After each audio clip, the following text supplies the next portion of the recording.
साथियों, हमारे साथ अजमेर के नए बिशप स्वामी जॉन कैरवारो जी हमारे साथ हैं, जिनको संत पापा ने नियुक्ति दी।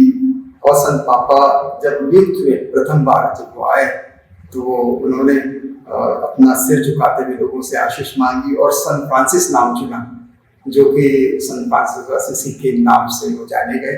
और उनका कार्यकाल भी इसी तरह करा कि उन्होंने सभी धर्मों के लोगों को जोड़ा, सभी ट्रेडिशन, सभी पंथों के लोगों को जोड़कर उन्होंने अलग अलग शिक्षाएं दी। तो उन्होंने जॉय ऑफ रिलीजियस, मतलब हम यदि ईश्वर की सेवा में आते हैं तो हमें खुशी खुशी जिंदगी को बिताकर खुशियां बांटनी है। और दूसरा उन्होंने एक टूटी फ्रूटी, जो कि mother care for the mother, हमारी माँ, धरती माँ के प्रति किस तरह हमारा उत्तरदायित्व है, पर्यावरण के प्रति क्या उत्तरदायित्व है, एक दूसरे के प्रति क्या उत्तरदायित्व है। और कल हमने देखा कि हमारे नए संत पापा आए हैं, जो लियो 14 के नाम से जाने जाएंगे।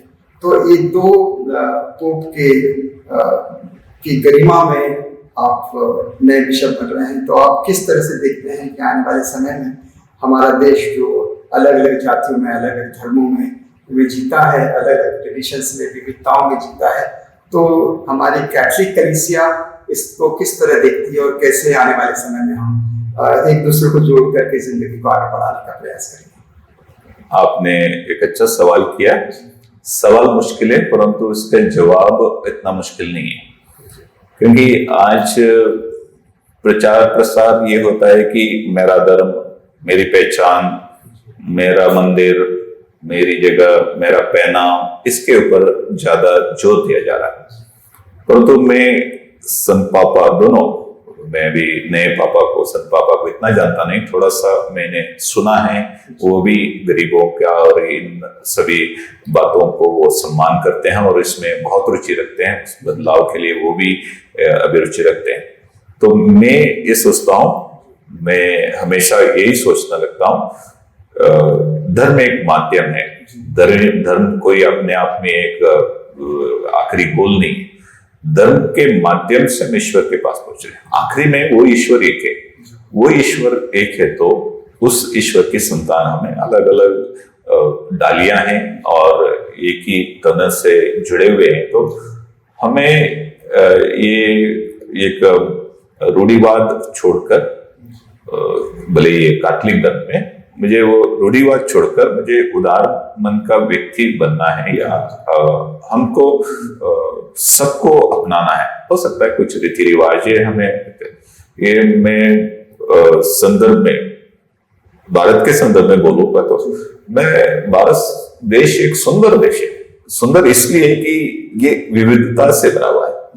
चाहे आप रंग देखो, जाति देखो, इनका भाषा देखो, इनके कल्चर को देखो, पहनाव, खाना पीना, ये सब अलग अलग है। इसलिए हम रंग बिरंगे हैं, परंतु उस सब में एक समा जाते हैं कि जैसे एक ये सूर्य की किरण से बना हुआ एक इंद्रधनुष की जैसा।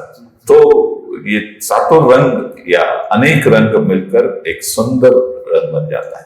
और हम सबको ये अलग अलग विचारधारा वाले, विचार धर्म वाले, सबको मिलकर इस सुंदरता को बनाए रखना, ना कि उसको बिगाड़ने में कोई काम करना चाहिए। उसमें कोई दुर्भावनाएं लोगों के मन में नहीं डालना चाहिए। मैं सोचता हूँ हमें उदारता से सबको अपनाना चाहिए, जो संत पापा लोग करते थे, खास करके संत फ्रांसिस पापा ने किया था। और हमें उसको अपनाकर अपने देश को, अपने सुंदर इस धरती को उस रास्ते पर हमें ले जाना है।